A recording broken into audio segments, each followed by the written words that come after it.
This is Mario once again with MIM Microflight, and I have been going through some bins that I've had for this is the stuff that's in here that I'm going to show here in these videos is over 30 years. Jesus Christ, it's a it's a long time. I've had these in bins, and so I just decided to clean some of these bins and see what's in here because I have not opened these bins in that many years, believe it or not. This is work that I did a lot earlier with respect to some of the micro, submicro, and palm-sized helicopters that I developed and I actually sold back in the early 2000s, late 90s, and so a lot of this work is a lot of the early work is in these bins. If all the other bins that I have was not enough, I mean, this is the kind of work that I was involved back in those years, and I even have some little helicopters that I developed so that I can train myself along with a trainer arm. I developed all that stuff back in the we're talking about late 70s, early 80s. That I did a lot of this early work, and so these bins I have about. You can see all these bins right here. 1, 2, 3, 1, 2, 3, 4, 5, 6. I have 6 of these bins.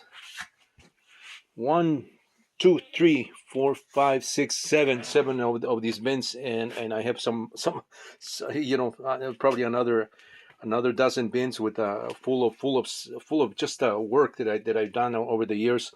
I never threw away this stuff because it's a point of reference that establishes the where I came from in terms of where MIA Microflight has come from in terms of the developing of the micro submicro palm size helicopter. So a lot of the stuff is part of that early work that I'm going to be showing. I'm going to be showing some of these cool things that I did as I'm cleaning these things. I also found some interesting helicopters here. I found these two. That's a mini, not a mini. That is the Cricket, and I believe I started this Cricket with a plywood. I have one with an aluminum frame and one with a plywood frame, and I found all the mechanical components in little boxes right behind that. Those boxes have gas helicopter parts. Wow. Oh man. Okay, let me start with this one here. These are going to be very long videos because I have a lot of stuff to show here, and I've never shown this before. So if you enjoy these videos, give me a like. I know there are people that are probably going to, they don't care for this stuff. That's okay. If you don't care for that stuff, that's up to you. For me, this is a point of reference more than anything, and that's the reason why I'm showing this. And I'm going to be cleaning this. Probably going to get rid of a lot of stuff that I haven't used. I don't need it anymore. Once I do these videos, it'll be on a video and it'll be recorded. So this is one interesting helicopter that I had a company. This is back in the early 80s. I had a company, Laser Cut, and laser machining was not was not at the level that it is, of course, today. And laser cutting was just beginning to surface. A lot of industrial companies were using laser cutting back in those years, and you could not get your hands on a laser cutter as you do in modern times. Back in those years, so I had to resort to a company that was doing laser cutting for the industry, and having them cut this full helicopter. This is all done out of plywood, different thickness plywood, obviously, because different components require different thicknesses. And I showed this before, the laser cut, the full laser cut 3D laser cut helicopter. So this was my take on. I had learned how to do these things in CAD, and I was just getting started with a lot of that. Modeling work, just doing a lot of these parts, and this is one of the helicopters that I developed, and this was going to be a product that I was going to sell it as you see it. Once you assemble this, this came in 2 sheets or 3 sheets, I think, of plywood, And once you build it, it came to this. This is a really cool helicopter. I mean, if there's anything uh, similar, I doubt it. I doubt it. The rotor head, really cool rotor head. It's got a mixture of fiberglass parts right there. I remember spending a long time just as I typically do when I design things. Um, just trying to find ways to make this work, especially everything out of plywood, and you can see that the collected pitch right there, and I obtained that by using a I think that's a polyethylene piece, that white part right there, that allows those two blades to pivot with, it's got collected pitch, and there's a little link there to the rudder servo. um, and the blades I did them from. This is actually wood from from baseboards. No, I. I think I went to Crafty Weaver. I used to live in Chicago back in these years. I went to Crafty Weaver. If you some of you remember Crafty Weaver, they may still be around. I don't know. It was a hardware place like Home Depot, and I bought some pieces, some baseboard pieces, and I modified those, and I cut them, to create that airfoil, because this already had that curvature there on those baseboards. So those are the blades that I use here. Um, Paddles is a combination of sandwich. Once again, laser cut parts with sandwich skin, or sandwich in between some very thin plywood skins. So this is and the MIA should be like that, but because I cut this as the same side, this came out like that. I wanted the name to see through, but it is MIA from that side. Really cool helicopter. I don't have the swash plate here, but this actually is belt driven.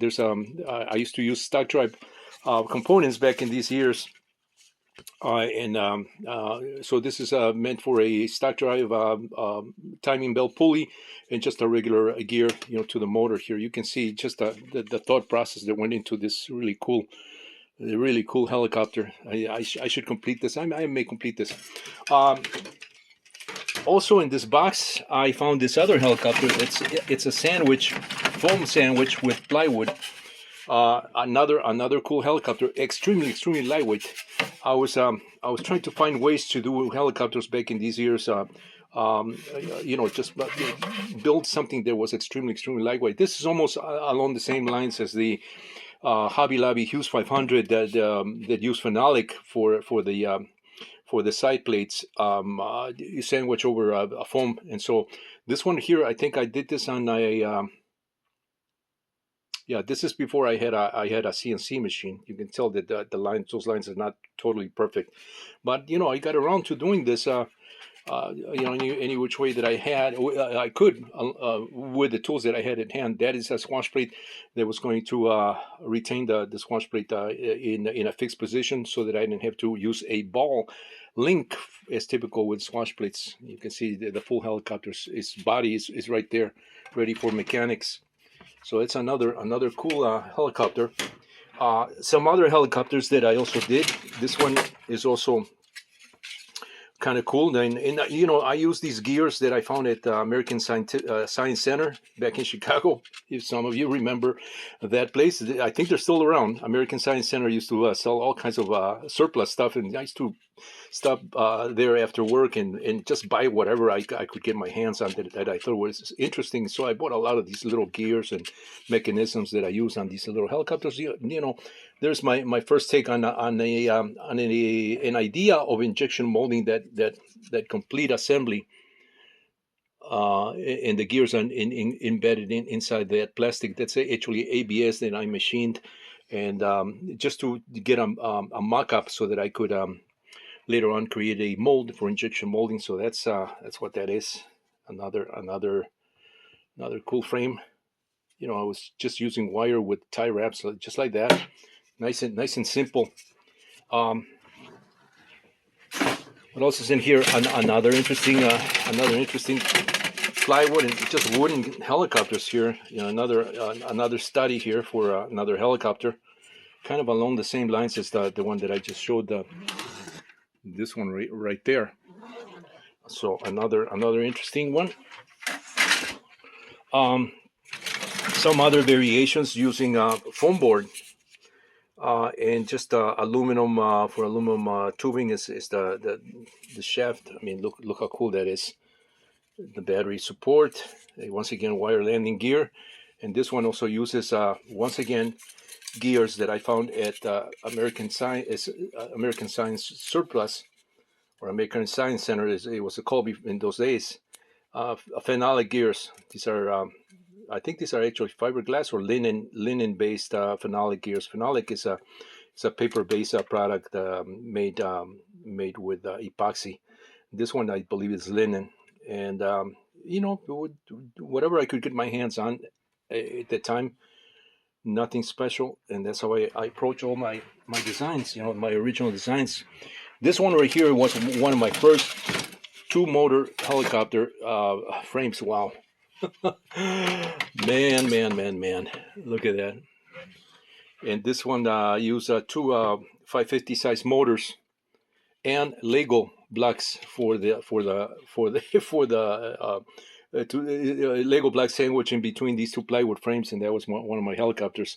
I displayed this at one of the hobby and model shows. It's missing the mechanics for some reason, but this was one of my very first early late 70s, early 80s helicopters at an attempt at an electric flight. This flew, but not very long because batteries were so heavy back in those days. Wow.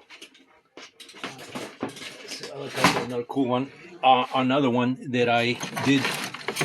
This one was actually belt driven. It was going to be belt driven. I never finished this, but it's got once again the stock drive product.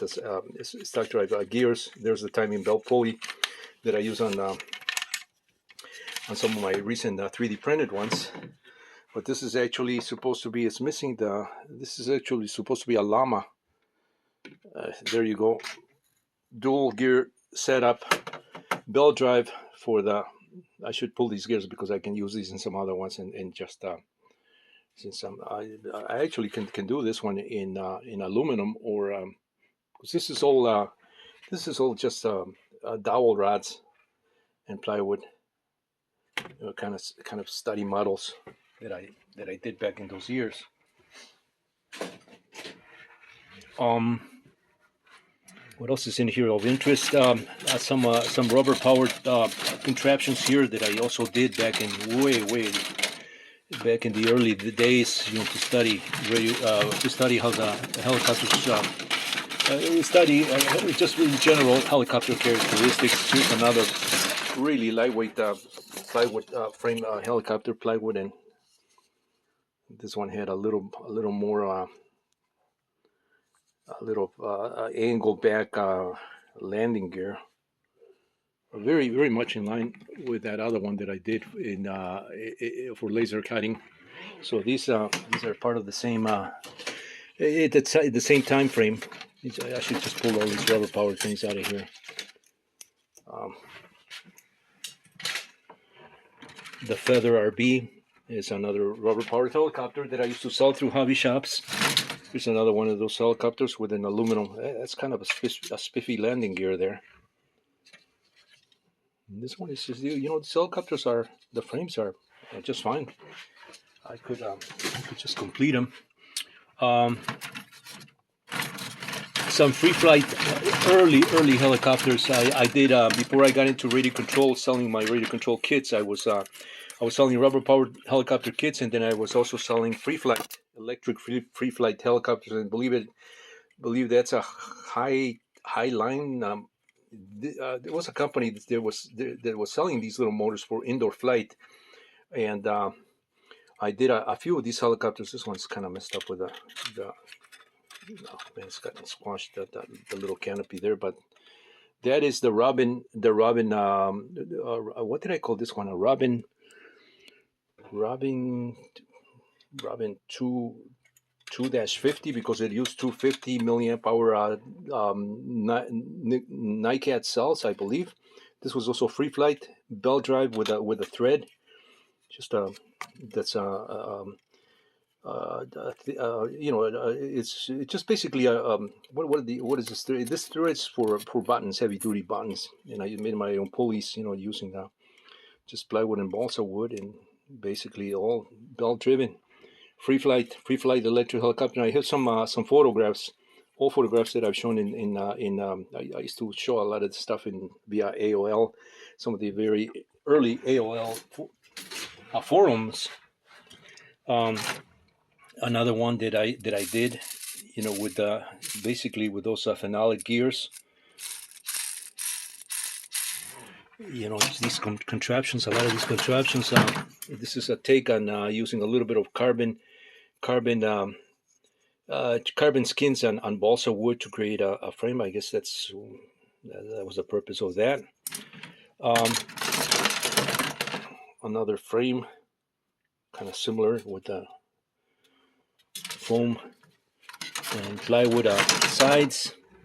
Another one here. This is a belt-driven helicopter, kind of like the almost. This is I would say. Oh wow! Look at that. I was already using hex these threaded hex nuts for the tail control, for the tail collective, and this is just an elastic cord to a machined pulley using stock dry products, 280 motor. This is before I did the Robin 280. A lot of this work stemmed. It was some early study models from that time.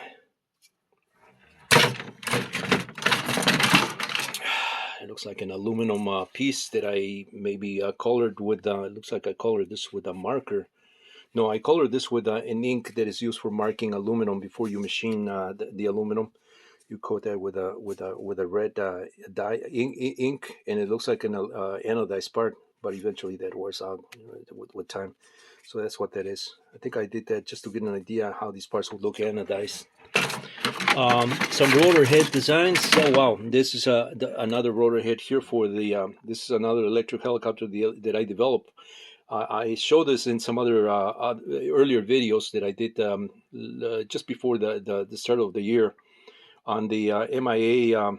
This is the Sport LE helicopter that was done with just a paper and epoxy base helicopter, extremely lightweight.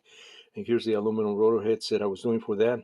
Just aluminum flat sheet bent to create that rotor head, and I reinforced this with some carbon skins here. Some other rotor head designs. I've done so many of these freaking rotor heads. It's not even funny. So I've done any which way you can think about these heads. I mean, I used to spend a lot of time. Look at this. This before I had I had any fiberglass. I could not get access. I could not have I did not have access to fiberglass sheets back in these years, and it was so difficult for me to get fiberglass because you either had to resort to industrial prices and buying large quantities. Otherwise, you just could not get fiberglass pieces. So I used PC board materials. That came from a PC board to do this particular rotor head here. And I believe I was beginning to machine these things. This is when I first got my Sherline mill and lathe. I started to machine some of these things very early on. This looks like a quadcopter. An earlier, very early attempt at a quadcopter with belt and pulley, just thread. I think I got this to hover, just barely hovered. Once again, because the battery technology and just but I got this to hover just using thread pulleys that you see like that. Those pulleys, same stuff that I was using in the rubber power helicopters. I decided to use here, so it's nothing new there. This looks like a diorama. The landing gear has fallen from this little guy here.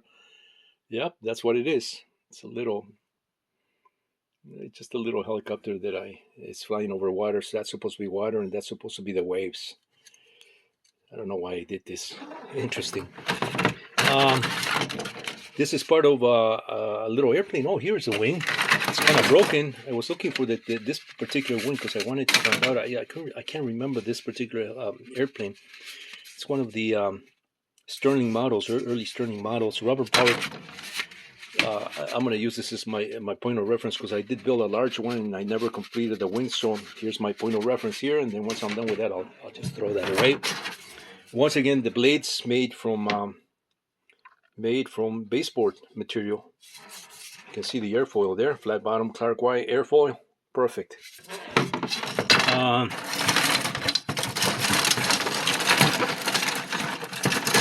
So yeah, some here's another extremely lightweight airframe that I was doing before I started my my sub-micro pound size helicopters. I was already contemplating making those back in these years. Really lightweight stuff. You know, just very simple using hobby grade plastics and plywood and wire. Wow. So anyway, next video will be of that box right there. Stay tuned.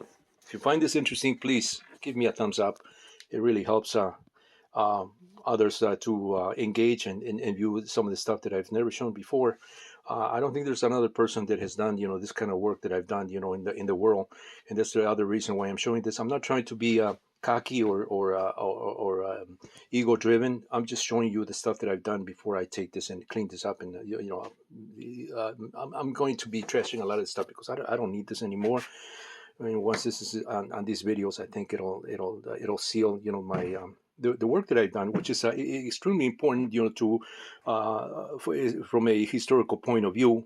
You know, I've said that in many videos that I am big on history, and we cannot whitewash, and I'm using that word intentionally. You cannot whitewash what is true, what is historic, what has been done, and especially if you can prove that you show, you know, that the proof is in sometimes in the videos that we see. So we cannot do that, and this is this goes out to you know, my viewers, people who support, who have been supporting my work and are kind of with me. But it also goes out to those viewers that are just lurking and always find a reason to downplay or to go against you know, the truth or the norms, or they want to wash history. Mario, once again, stay tuned for more. Thank you for watching.